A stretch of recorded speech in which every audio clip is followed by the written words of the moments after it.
Carnegie Hall in New York City, the home of the world's greatest musical events. Today's event is one in a series of New York Philharmonic Young People's Concerts under the musical direction of Leonard Bernstein.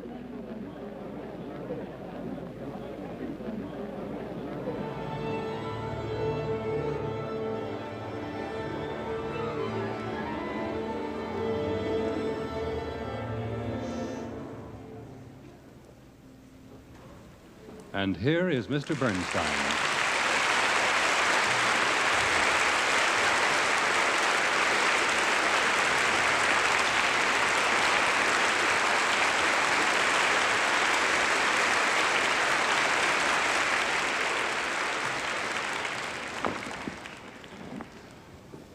Feels great to be back with all my good young friends in this hall and all over the country.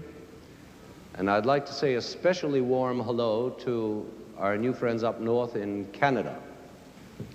Today, we're going to be playing music about the sea by the great French composer Debussy, whom you may have heard called Debussy or even Debussy, but however you pronounce it, Claude Debussy wrote a masterpiece called La Mer, which means the sea. And it's probably the most famous music ever written about the sea.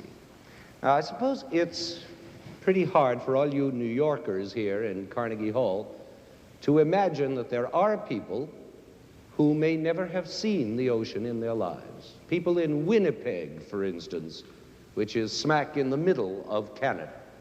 Now, if I wanted to tell someone in Winnipeg what the sea is like, I could do it pretty easily by facts and figures, or by sending him a picture postcard from Coney Island or somewhere, but that wouldn't give him the real quality of the sea, would it? What it feels like to look at the sea, to smell it, hear it in all its variety of stillness and storminess and playfulness. And what our friend in Winnipeg would need is an impression of the sea, not just facts and figures. And that brings us to the subject of today's concert, which is Impressionism. Because this sea piece by Debussy is what is called an impressionistic piece of music. That is, it tells you no facts at all. It's not a realistic description, but instead it's all color and movement and suggestion. Now that's a very important word, suggestion. Do you know what it means? For instance, if your father orders you to go to bed at 8 o'clock, simply and clearly, that's a statement, a direct command, go to bed. But if he just speaks softly to you about those beautiful clean white sheets and your soft pillow and sweet dreams, then he's suggesting that you go to sleep. Wouldn't it be lovely to climb into that? And as you know, the power of suggestion is often much stronger than a straight order. And that's because it's deeper, it's more subtle, and those hints can creep into a deeper part of your mind than a simple command can. So that was the idea that all the Impressionist artists had in mind, whether they were poets or painters or composers. And by the way, they're almost all French, for some reason which we won't go into today. It was a French idea that in art you can make a deeper effect by suggestion than you can by realistic description. Now, actually, the whole idea of Impressionism began with painters, French painters like Manet, Monet, Renoir, and all the other famous names. Have you ever looked at an impressionistic French painting? I'm sure you have, but maybe you didn't know you were looking at one at the time. You just saw a picture that was sort of blurry and hazy, and that didn't have a real look. Like this painting here by the great Impressionist Monet of the front of the cathedral at Rouen. Now, you see how misty that is? In fact, it's so misty you can hardly tell what it is at first glance. Now, of course, Monet's colors are missing here, which would tell you a great deal. And that sort of makes it hard to see without the colors.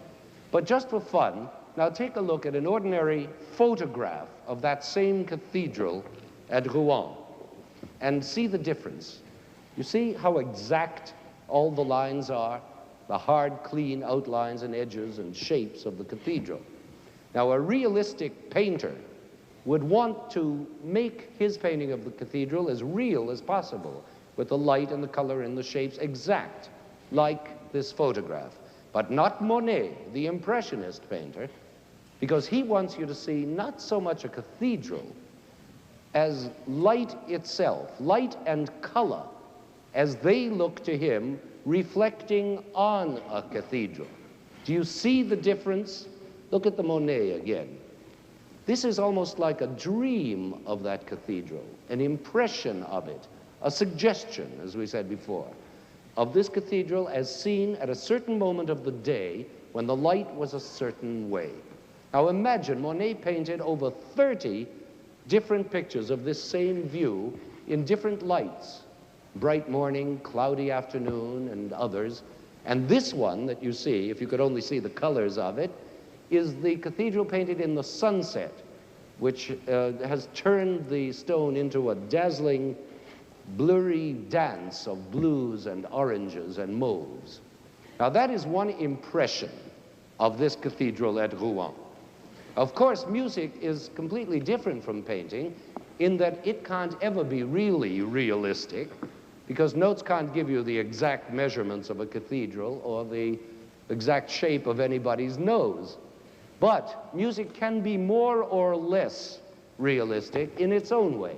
That is, it can have sharp, clear outlines like these chords.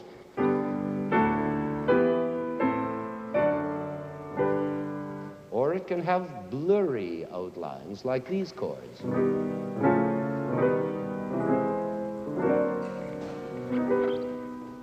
You feel that hazy, indefinite quality of these harmonies? Well, those are impressionistic harmonies. Or music can have a straightforward, clear theme, like, let's say, this one of Beethoven, which you all know. Now that's clear, direct. That's like your father saying, go to bed. Turn off that light. But music can also suggest, with fuzzy little wisps of melody, the way Debussy does, like this. Which is like hinting at pleasant dreams. Suggestion, you see? That's the difference. Now later, we'll go into some of the ways that Debussy makes all this happen musically. But first, I want you to listen to the opening movement of this wonderful piece about the sea. It is called From Dawn to Noon on the Sea. And as you listen, see if you don't get the impression, the suggestion, of the absolute stillness of the ocean just before dawn, which sounds like this.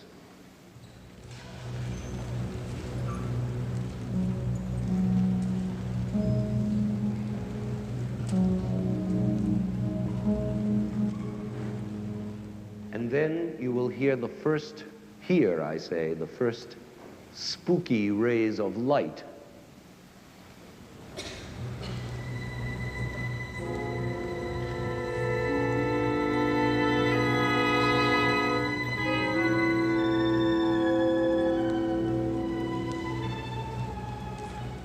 See what I mean by a suggestion of rays of light. Then you will hear the first faint cries of the seabirds.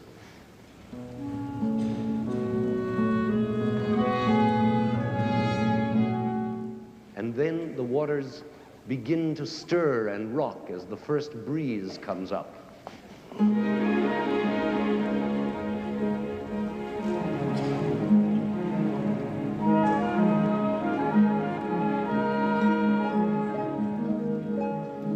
Then as the movement goes on, you will hear a bright new sound from the cellos and the horns, which is like the sudden appearance of the sun over the horizon.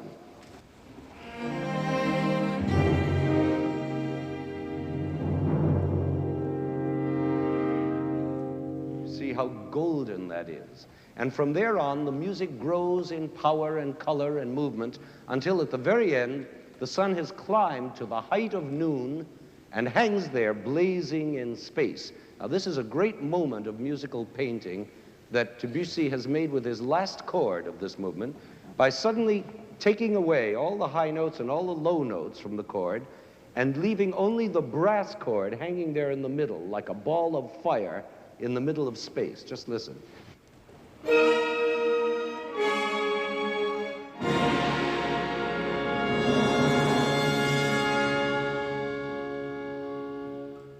Isn't that a marvelous image? You can almost see the sun shining there like a big ball.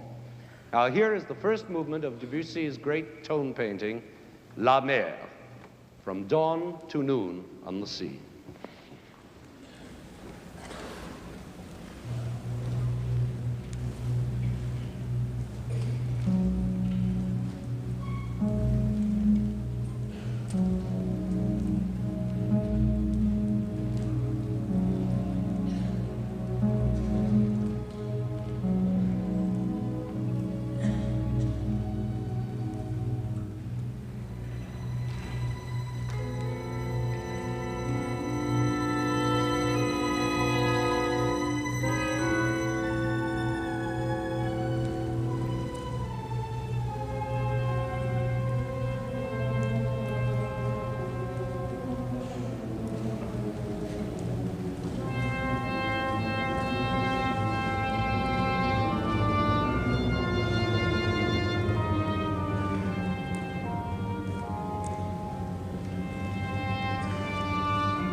Isn't that a marvelous piece of tone painting? And that's just what it is, painting for the ear instead of the eye. But now let's get down to the really interesting part and find out just what Debussy does to get these strange new sounds of Impressionism. Now, I say new sounds, even though they're 50 years old or more, but they become so imitated in American popular songs and in Hollywood scores and record album arrangements and whatnot, that these sounds seem to us like normal, almost everyday sounds. And yet, compared to the sound of Bach, Beethoven, and Brahms, they're absolutely new, brand new. And in the hands of a master like Debussy, they sound as fresh today as they did 50 years ago. Well, what are some of these ways Debussy invented for getting these sounds? Let's go to the piano and find out. Remember that little bit of music I played for you before to show you how Debussy uses little wisps of melody? Now, that comes from a little piano piece of his called Sails. And it paints a dreamy impression of graceful, gliding sailboats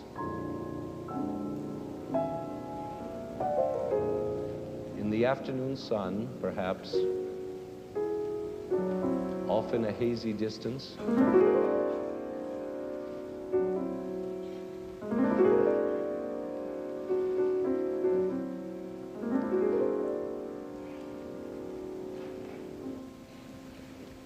How does he get that hazy sound? What does he actually do?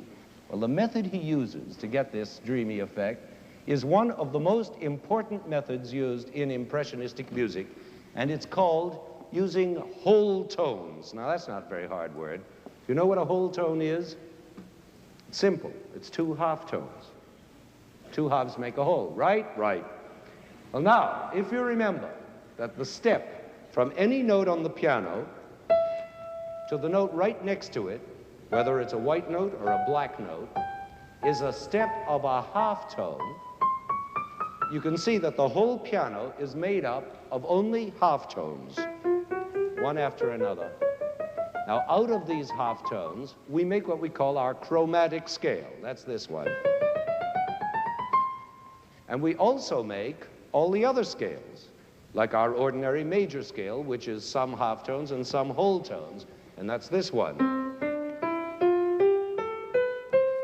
Now, that last one, for instance, that last step is a half tone. But now if we start at the same place and go up only by whole tones, only whole tones, then we get Debussy's whole tone scale, which sounds like this. Listen to that. Sort of mysterious and spooky. As you can hear, it's much less definite and final sounding than the ordinary scales. That's final. That's not final at all. And so out of this misty scale, Debussy has made this delicious little impression of hazy sailboats in the half light, floating and airy and without any definite outlines. That's nothing but a whole tone scale. You see, Debussy was always searching for new colors, new sounds, and so he used every unusual kind of scale, old or new, that he could lay his hands on, including a hard one we won't go into called the pentatonic scale. But he even went back many centuries to the old Greek scales, which are called modes. And he also used the modes that were used in church music over 1,000 years ago, and many other kinds of scales. But it's not only strange scales that make Debussy's music sound different. He also used the same scales as everybody else, major and minor. But he used them in new ways by making chords out of them that nobody had ever heard before. For instance, he would take this ordinary chord of 3 notes, and then he would add to it. And then he'd add more, and more, and then more, until it's become this new, complicated, misty, impressionistic chord. Then he could take that chord later and alter notes of it slightly to give another special color to it. You hear that? That's an impressionistic chord.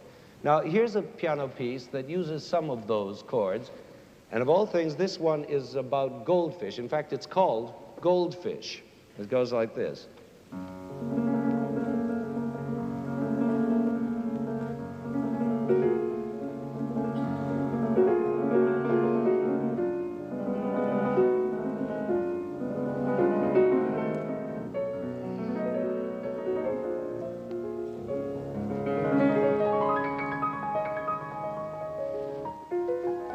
Goldfish darting about in the shimmering water, and the colors of the fish and the light in the water are all reflected in these richly colored harmonies.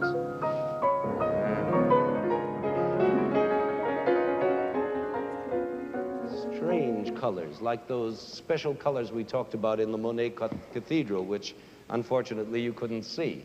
Now, I'm not going to try to explain to you just what those special chords are made of, because that would be too complicated, but I would like to explain to you one very special way that Debussy gets these rich, blurry colors in his harmonies, and that's a trick known as bi-tonality. Now, there's a big word you can trot out to amaze your friends sometimes. Bi-tonality. It's a big word, but it's very easy to understand. It just means 2 different harmonies at the same time. That is, music written in 2 different keys at once. Imagine, it's as though I started to play the Blue Danube Waltz in 1 key, and then came in with the tune in another key. You see, that's pretty peculiar. But that is bi-tonality. But when Debussy uses it, it comes out not peculiar at all, but rich and blurry and impressionistic, as it does in this marvelous piece of his.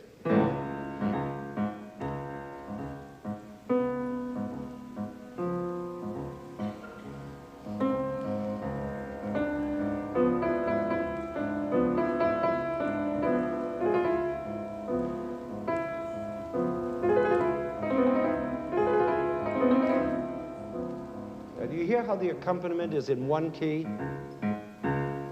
1 very definite key, and then the tune is in another key. But both together, the 2 keys make a strange, beautiful, impressionistic sound, sort of dark and passionate.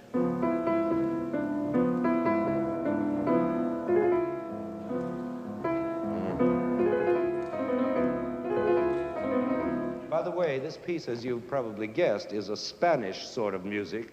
That accompaniment is a tango, of course. It's called La Puerta del Vino. And the fact that it's Spanish tells us still another thing about Impressionism, that Debussy, in his search for new sounds, was always going to faraway places, attracted to music of faraway places, like the Orient, or ancient Greece, or even jazz from America. Don't forget that Debussy was composing at a time when jazz, or ragtime, as it was called then, was just beginning to sweep the world. And so he borrowed some of our jazzy rhythms and ideas and wrote a few pieces like this one, which I'm sure you've all heard or maybe even know the name of.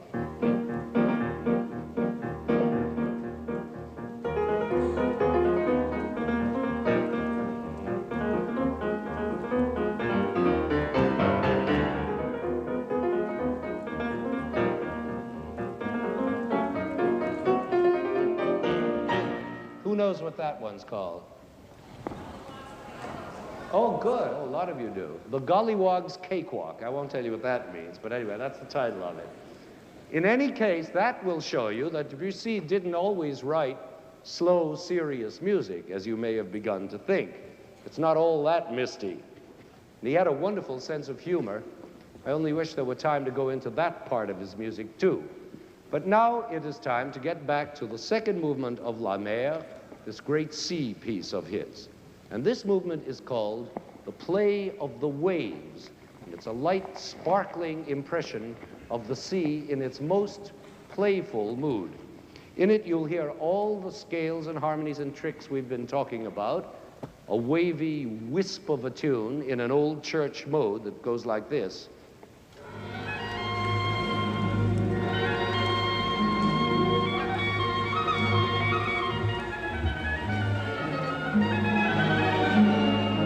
And then you'll hear real splashes of foam coming up out of the waves, and they're all made of the whole tone scale. Sounds like this. Nothing but whole tone scales. What a wonderful way to paint waves. And then those rich, blurry harmonies like this.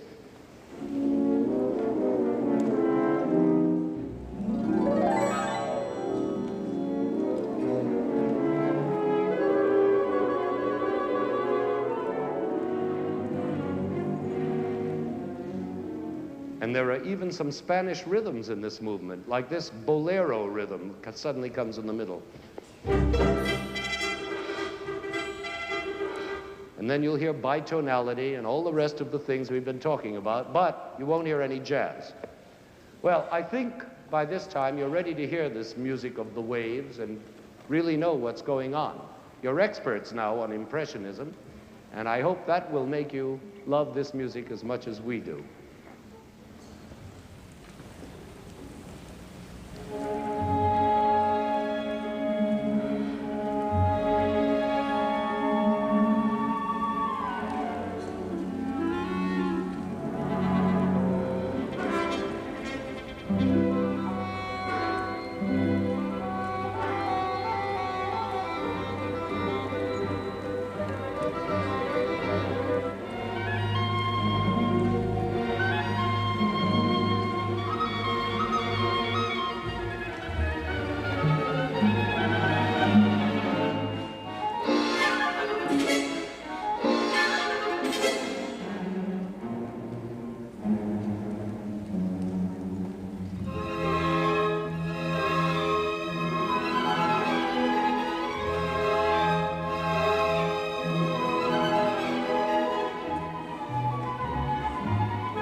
Now, since you're all such experts on the subject of Debussy's Impressionism, I think we can just go straight ahead and play the last movement of Debussy's La Mer without any explanation at all, except to tell you that it's called Dialogue of the Wind and the Sea, and this time the sea is pretty rough.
Sorry, I've had a little trouble with this microphone.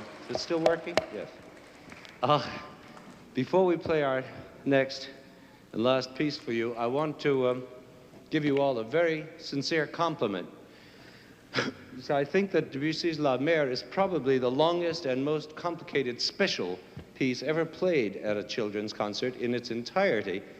And I am very happy at how quiet and attentive you all were and how understandingly you listened to it. Congratulations. And now, don't clap for yourselves, my dear. And now we're going to end our look at Impressionism with a short piece by Maurice Ravel, who is the other great French Impressionist composer. It's funny how many of the great men of music seem to go in pairs like ham and eggs. There's Bach and Handel, Mozart and Haydn, Mahler and Bruckner, and now Debussy and Ravel. And the music of these two giants together make up most of the great works of Impressionism that exist. Ravel's music is sometimes very much like Debussy's, but it has a special personality of its own, too. For one thing, it's more show-off, or as musicians say, more virtuoso. Ravel's way of handling the orchestra is the most exciting and glamorous you can find in all music, and it's imitated by dozens of other composers, I can tell you. And his piano music is so brilliant and difficult that it's always a test of a pianist to see if he can play it at all, which may be why I'm not going to play you any examples on the piano from Ravel. And besides, Ravel is even more attracted than Debussy was to faraway romantic places, especially to Spain. And I'm sure you've all heard Ravel's Spanish compositions, like the Bolero and the Rhapsody Espagnole. I think this special interest of his in folk music, exotic folk music, comes partly from his terrific interest in rhythm. Rhythm for its own sake. He loved rhythm. And after all, the Bolero is practically all about rhythm. And so is that other wonderful piece of his, La Valse, which is all about the rhythm of the waltz. Well, we're going to play a piece of his that has all these qualities in it. It's the final dance from his famous ballet, Daphnis and Chloé, which is based on legends from ancient Greece. Now, that's far away, all right? And this dance has in it the wildest rhythms you can imagine. It's also one of the great showpieces for an orchestra. The way Ravel writes for orchestra is so brilliant that it's famous all by itself, just as orchestration, never minding the music. But you'll also hear in it most of the things we found in Debussy's music, whole tone scales and old Greek modes, which is natural in an old Greek ballet, and bi-tonality and blurry chords and all the rest of the things you've learned today. And so here is the final dance of Ravel's ballet Daphnis and Chloé.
From Carnegie Hall, another in the New York Philharmonic Young People's Concerts under the musical direction of Leonard Bernstein. The preceding program was pre-recorded at Carnegie Hall, New York City, and was produced and directed by Roger Englander.